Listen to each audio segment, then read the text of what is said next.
Les agriculteurs ont donc décidé aujourd'hui que le pont de Normandie serait désormais une annexe de la ferme. Laissez-nous faire, vous allez voir. Tracteur en travers, ambiance bucolique, péage transformé en salon de discussion agricole, normal.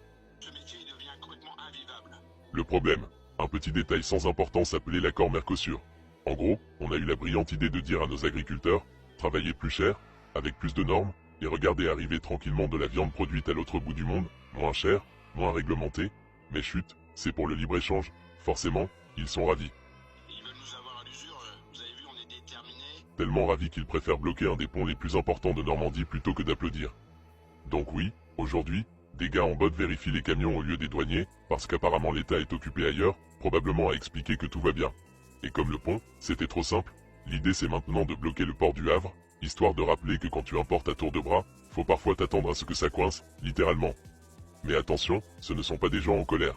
Ce sont juste des agriculteurs légèrement inquiets pour leur survie économique, leur métier, et l'idée un peu ringarde qu'on ne peut pas être en concurrence directe avec des exploitations géantes à l'autre bout du monde. Des détails. Bref, si tu es coincé dans les bouchons aujourd'hui, pense à eux. Et surtout remercie le libre-échange, cette merveilleuse invention où tout circule librement, sauf les gens sur le pont de Normandie. Mais on voit